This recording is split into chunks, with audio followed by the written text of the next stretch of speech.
Welcome to Newsbird, and today we have with us Alexey Soshalskiy. He's from Canada, and he is a young poet. Alexey, basically, he born in Russia, and then they moved to Canada, and he grew up in Canada, and then he started to write poetry. He has also launched a book, Aspen Grove, and it's a really pleasure to meet this young guy from Canada. Alice, how are you? Hello, Sayed. How are you? I'm good. Thank you for having me, and thanks for getting a hold of me. It's really an honor for me to have you in this Zoom meeting, and let's start our interview. My first question to you is that you are a poet in this modern era. If we talk about the youth of this era, he or she is more into digital adventures like he uses Facebook, Twitter, YouTube. So youths play games. So do you think that they still love poetry? That's a good question, Sayed. I think for the most part here on the West, I think poetry is kind of a what they would say a dying art. So no, it's definitely not popular. Uh, no, it's not popular at all. There is some people who read it, but it's definitely a minority. It's not like over on the East where there's still a big um, how would you say it? Group of people that enjoy poetry. Here on the West, no, it's definitely not popular. Yeah. It's not that popular, you say. Not popular at all here. Like you said, there's other forms of entertainment now. There's social media, there's Instagram, there's Yeah. TikTok, there's video games, there's various forms of distractions for youth and for just everybody. So as far as poetry goes, no, there's other things that will keep them entertained. Before before this digital age, there's definitely a lot of other ways that people try to find entertainment through, whether it's art or music or other ventures, and poetry was definitely one of them. People are still reading books, but as far as even with that, less and less people are reading books. What's become more popular here is uh, things like podcasts and just watching documentaries, etc., etc. So I think just there's a little bit problem. sorry, I didn't hear you there. What was Mhm. that? There's a little bit problem with the audio and video. I think it's an internet issue. Like, Oh okay, yeah, yeah, yeah. Different parts of the world. Yeah, I can hear you fine right now. yeah. So yeah, okay. So Alex, you are just 24 years old, and you've written a book. And I just saw the title of that book.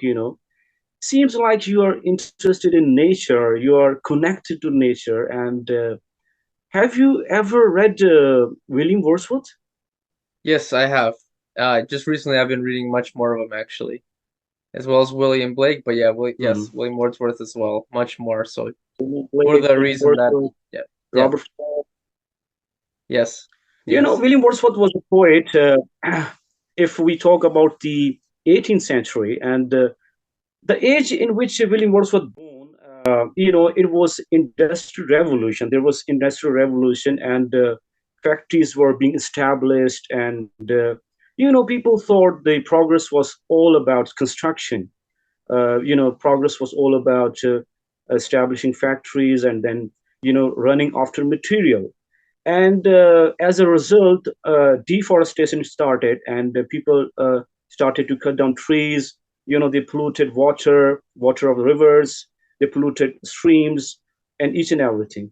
So Wordsworth was not happy with it, and he then initiated a romantic movement, and he started to write about clouds and flowers and rivers and so and so. So, do you believe that we should write about nature in this particular era, where we are influenced by information technology, and there are no trees. I see a very few trees in my locality. Does it sadden you? Yes, it does. If 150 years ago, William Wordsworth Mhm. was kind of taking a step back from materialism and from the Industrial Revolution, and he was telling people to connect with nature once again. I think in today's day we need more than ever because this Industrial Revolution only, how would you say it, only grew since then. I mean, back then we didn't have technology, we didn't have nearly as many distractions as we do now, and the world has become much more materialistic. I mean, if you look on even on social media today, the image of success is somebody that drives like a Bugatti, for example, somebody that has a lot of money, somebody that has a big influence on social media. It's not popular to be somebody that likes to take a step outside, look at clouds, be connected with the trees. It's not popular at all. But I think that being connected with nature is extremely essential for the soul. And I think it's very toxic. I think it's a poison to be extremely like, how do you say it, involved with materialistic things. Um, so to answer your question, I think that yes, people should Mhm. definitely be connected more with nature. And for example, if I were to try to write poetry about materialistic things like vehicles or social media, I don't know, fashion trends, nobody would be uh, listening to me. It wouldn't be appealing to anybody. Not well, that's my opinion at least. There's no mystery, there's no beauty in materialism because there's no secret Oh, behind there's it. no. Yeah, Yeah. And Wordsworth also believed that, before Wordsworth, the poetry was written about the knights, the kings, you know, people just preached Christianity, and there were religious teachings in the poetry. Then William Wordsworth initiated a romantic movement, and he started to write about individual feelings. You have read the poem "Solitary Reaper," in which William Wordsworth, along with his sister, goes to the hills of the Scotland, and there he sees a girl working in the field, and she sings a beautiful song. And Wordsworth says that you should stop here and you should listen to that song, or you should gently pass from here because it is the song of nature. So he thought that we should write poetry about these kind of things. A man working in the field, an ordinary man, what does he think? So these are called individual feelings, and this is also called romanticism. So does your poetry relate to these things? 100% it relates to that. Yeah, the simple man, the farmer, the village Simple man. worker. Yeah, of Feelings course. of I like simple that. man. I resonate with simple life 100% in poetry, especially particularly people living in the village, simple folk. I find a lot of beauty in Yeah. that, a lot of simplicity, but at the same time, a lot of allurement and a lot Hmm. of mysticism. Um, I can't explain it fully Yeah. why, but perhaps because the man is connected with nature. Perhaps that's one of the reasons. And nature in itself is it's unexplainable. I was just thinking about it today, yesterday. We have fall here right now, here in Canada, and it's like the peak of fall right now. So all the trees are just absolutely gold. And I was just driving in my car, and the leaves are falling down. And then I just caught this one Yeah. leaf, a leaf that was falling down the tree, and it was gold, gold, Hmm. gold. And then the sun was behind this leaf, and the way that it was spinning and twirling, it was glistening like some kind of pearl, like some kind of gold ring, and then the beams of Hmm. light were just piercing through it, and just the way that it was twinkling and sparkling and flashing. And I was just thinking, my, like what beauty? Who is the master? Who is the artist behind this Who is the man this who yeah. created these beautiful leaves? And who is the supernatural being behind all this, mesmerizing beauty of the world. Yeah, There's certainly someone who has created all beauty. Okay, 100%. so Yeah. Alex, my question is, do you think that still, if we talk about the book reading culture, do you believe that book is read across the world still? Because our youth are, as I told before, that they like to use internet. They waste time on Facebook and Twitter. They play games. So hmm how can you attract youth to reading book? I don't. Some people would say that it comes down to parenting.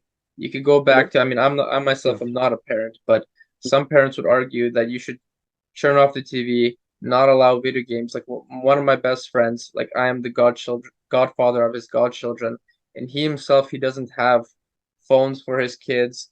He doesn't have a television in his house. He only allows some movies that he knows, uh, like what they are. So he has a lot of like he protects his kids from social media. And there are a lot of parents that are like that, but still, it's a minority.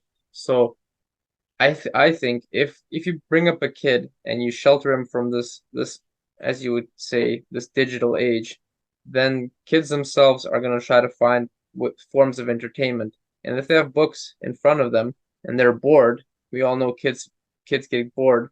They're going to start reading it and they're going to start, you know, they're going to find this material compelling and they're going to find what they like themselves. I mean, some kids are going to go out running, playing outside.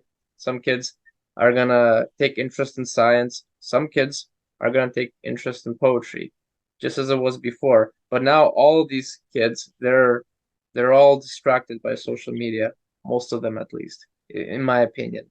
So I think it comes down to parenting. I think that's the only way that this problem could be reversed. I mean, I talk to people all the time and I see clients and I see their kids and they're 4 years old, 5 years old, and they're already, before they can even speak and articulate their words, they're already on an iPad. They already know how to use an iPhone.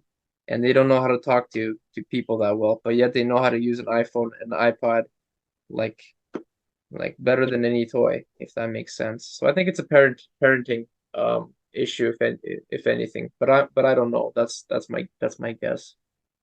It is a parenting issue. I agree with you. Okay. But if we ask our children not to use mobile phone and we snatch away mobile phone from them, and we always keep an eye on them, we are very strict. Yeah. After a while, when they go to the street, they meet their friends, and they will be using mobile phone there. So you cannot stop them from using mobile phone because this is their age. In my age, we would play cricket, we would play volleyball and football in the streets, in the hmm plots, in the grounds, because there was no internet as such. There was hmm only one television that we used to watch. hmm But this is their age, so how can you stop them from using mobile phone? This is their age. I see what you're saying. You I had a friend in high school who told me that this Mhm. is how she was raised. She said that um Was concerned about. Yeah. yeah, she said that her parents, like for example, they didn't give her a lot of sweets, a lot of candy, but they still gave her Mhm. some amounts because they knew that when she went to school, she was going to be exposed to it anyways. So there's a phenomenon that if you Mhm. completely how do you say hide your kids or shelter your kids from well something like candy or sweets, for example, in childhood, that there's a chance that they're going to indulge in it when they're oh, I lost you, Saeed. Yeah. That Yeah. Yeah. they're gonna Okay. indulge in candy Oh, after they grow up. yeah. Hmm. And then the other aspect, same thing. If you expose them to too much candy in childhood, the outcome would be the same. So with this friend of mine, that told me how she was raised, she said that her parents would give her just a little bit, but not a lot and not too little, just enough to just kind of expose her to it a little bit because they knew that she's gonna be around candy and sweets and pop when she goes to school, and she grew up having these treats. just moderately. She doesn't have a sweet tooth, as we call it here in Canada, somebody that eats a lot of sugar. But she's not, so what I'm trying to explain, I guess, I think that perhaps maybe the best way around it is to expose them a little bit, just so they don't feel like they're completely left out. But Yeah. don't let the social media completely absorb them completely. Like I, Least, for sorry, at go on. least, yeah, you should have a schedule for that. You know. Perhaps. So my next question is that when what inspired you to write poetry? Because you are still very young. Mhm. What inspired me to write poetry? Um, Yeah. a couple of years back, this would have been 2020. Um, I Hmm. mean, like I said, Said, I mean, earlier in my life, I was also spending too much time on social media. I was playing video games, wasting my life in that sense, where I could have been learning, reading more. I mean, I don't play any video games anymore. Um, so I guess what happened was really, to be completely honest, I was going through issues and just problems in my life. I was bearing a lot of weight on my shoulders, and I didn't know Yeah, how to. Sorry? I can understand. You faced some situations, and you're not happy with that situation, and you're not feeling comfortable with. Yeah, I was going through deep struggles for sure. I was struggling a lot, and things I just didn't know how to handle it. I'll be honest, I just didn't know what to do. And I was looking for help, and things that I was doing before that would make me happy won't make me happy anymore. And so I started searching. Yeah. Started Yeah. started praying, and the byproduct, or when if you want to call it, the side effect of searching, is perhaps reading poetry. It's reading books as well. Anybody that So truly you searches, found you eventually you found solace in poetry. to some degree, 100%. It's for me, it was a therapy first thing. Until this day, to some degree, it is still a therapy. Um, it's I still can't explain it. There's still some mystery. There's still some mysticism to poetry, and that's probably perhaps one of the main reasons why it's so alluring. Um, yeah, so you could argue the same thing. Perhaps here in the West, our life is very easy. My generation, they're not going through as many struggles as people did before. And if they're just having some issues, they can just numb it out, and they can just distract it by playing video games, going on social media, drugs, alcohol, etc., etc. I didn't want to take that route, obviously, and yeah, I started reading books, and poetry is one of those things that I landed on, and I knew if I read poetry, let's say 2 years before that, when I wasn't going through my struggles, it wouldn't have enticed me. So for me, it was the foundation of it was me struggling, me searching, and that's really how I got there, if I'm honest. Yeah. I think that's a very common situation. It Hmm. happens with all writers. Someone who is a writer Hmm. by birth, I must say. There are these situations, there are these circumstances during which you feel that no one listens to you, and there's certainly something that you want to say, there's certainly something that you want to express, and maybe there's no one to understand your feelings, and then you come to poetry and find it as a medium of your expression, and then eventually you find solace in the poetry. So that's pretty amazing. I mean, I'm really impressed the way you were inclined to the poetry. The next question is, when you started to write poetry, certainly there's some, you need to follow some meter, like iambic pentameter, and you know. So did you try to learn those meters or not? Yes. Um, so basically, I started writing in November 2020. By December Mhm. 26th, 2020, I wrote my first poem, and I'll tell you, it didn't have proper rhythm at all. It had the Yeah, there rhyme. was It no. had the it, It it happens in the had beginning. the Yeah.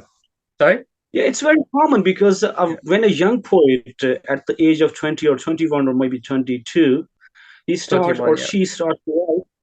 So there are some issues with the rhythm, but yeah, gradually, when you learn. So okay, you are explaining. Yeah. yeah. So it had terrible rhythm. It had the A B A B. It followed the Hmm. rhyme scheme, but the rhythm was just Yeah. not there. I didn't understand what rhythm was, so I would read my poems to my parents, my mom and dad, and my mom said, "Okay, good poem, but the rhythm is not there." So I go back and I Rhythm. So yeah, your mother has an idea about the meter both my of the parents poetry. do. Both my parents do. They're poets. They they're not poets, but I mean they wrote poems They for fun. understand with Yeah, the poetry. They understand the technicalities of the poetry. They certain understand the yes, rhythm. Okay. certain Yeah. yes, most Let's go certainly on. they do. Yes. To I mean Yeah. Yeah. they taught me poetry essentially. They taught me rhythm and rhyme. If it wasn't for my parents, I That's wouldn't have been able to write my poetry actually. They both my mom and my dad. It was actually kind of sometimes I'll be honest a little bit hurtful because I'd write this poem and I thought it was just perfect. I thought it had, it was just had the right, thoughts. It had the right rhymes. I thought it was just, and then I go read it to my mom. And mom would be like, hmm, no rhythm. I'm like, what do you mean there's no rhythm? I'm like, look, she's like, no rhythm. So I'd be frustrated. I run back to my room and I try to work it out. I'm like, what rhythm? What rhythm is she talking about? And after several trials, it wasn't until about April of 2021. So it was what is that? December, January, February, March, April. So about 5 months it took me to finally start understanding what rhythm was. Um, it was yeah. I didn't even know what meter rhythm was rhythm. until somebody Of told course, me. then you came to realize that actually it relates to stressed and unstressed syllables. 100%, And yeah. yeah. Uh, So I can understand it because when I was also a poet in the beginning, I wrote poetry, in and Urdu, even I learned yeah, I learned the meter in Urdu. in I Urdu. learned the meter, but after that, I because I was a fiction writer from the very beginning when I was a student. So someone advised me that I should be writing a fiction, and I wrote too many short stories that were published in different magazines. Oh, So wonderful. I also faced this, but I read your poem. They're pretty mature. Looks like that some very grown up has written those Well, poems. appreciate it, There's Saeed. great math. There's a message, the message about nature. You seem to be a nature lover, which is pretty, good because I'm also interested in nature. So then you came to poetry, and tell me about your first book. How did it happen? My first poem? You wrote your book. Yeah. Again, once again, I was, I can't remember the poem right off my top of my head. It's about birds, and it was about, again, it was about me struggling and me looking out the window and seeing, look at the birds. It's from a parable. You look at Look the at the book. Yeah. birds and you see the birds, they don't worry about tomorrow. They don't worry about if their father's gonna feed Beautiful. them. And me basically saying in that poem, like, when I'm having issues, I'm having struggles, I just lift my head up high, I look out the window, I look at the birds, and I'm reminded that these birds don't stress about tomorrow. They don't have anxiety. They don't have these issues. They don't stress about tomorrow. They're satisfied with what they have today. So that was what the poem was about. I Yeah. just can't recall it right. I could probably find it for Can you you real show quick. or can you show over your book, your title book, The Aspen Grove? Here's the book. So viewers, you can see that here's the book, how beautiful the title is, and I really like those trees. Okay, here's the book, Aspen Grove, collection Let of me poems. That's perfect. let me see. This is actually, now that you brought it up. Da, da, da, da, da. I don't want to read. I don't like to read Can this you poem. read out something for us? I can read it, but the rhyme is very poor. The same Okay, thing that you're talking about? Yeah, sorry. the same poem. You were talking The about the same poem. poem. Yeah, You were looking same. out for the Yeah, right birds. here. They were not worried. Yeah. Yeah, so December. It was 27th of December, I Read guess, out, 2020. read Right out it here. for me. Just read out it for me and for our viewers. Can you Sure, just recite that sure. once again? Yeah, so this is actually the first time I'm ever reading it out to the public because again, I'm ashamed. I'm a little bit embarrassed by the poor rhythm, but I'll read it Okay, just for no, the sake of the interview yeah. and for my friend. Okay. I let out a sigh, head is filled with troubled words. I then lift it up high to see the humbled birds. So wilfully I glance at birds in the sky sight. With symphony they dance, with symphony I write. They think not about the past, nor about tomorrow, and surely do they last, flying without sorrow. For wings they surely got, so they just fly instead and they worry not, for their Father keeps them fed. Oh, that's beautiful. Yeah. This, really, if we talk about the birds, they just fly in the sky. They just find something to eat, and then they go to their nest, and they don't worry about the tomorrow. What is, right now, if you cannot live the present moment, you don't understand the philosophy of life, and this is what life is all about. To be happy, to be happy. Okay, what will happen tomorrow? If you are worried about tomorrow, so you cannot live the present moment. So that's really a great message it was in your poem. And Yeah. Alex, we just move on to conclusion now. And presently, what you're doing? What's your profession other than poetry? Or you told me that you are a teacher, and nowadays, are you preparing for the new book? Yes. You asked me if I'm preparing for my new book? Yeah. Yes, I am. I'm planning on releasing another book in January. It's going to be called Starry Yeah, Ocean. January. pretty Yeah. close. Yeah, pretty close. Yeah. Yeah. Mhm. So I'm And probably what have is the enough. topic? Yeah, Sorry, go what ahead. is the topic of that book? What is the Oh, topic of that book?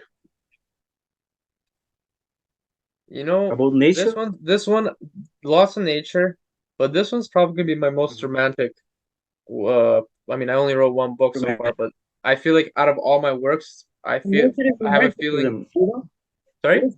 Nature is nature is Yes, romanticism. Okay, so it's yes. related to romanticism as I'll well. think I'll always have nature, the theme of nature in all my poems. I don't think I'll ever divorce from that.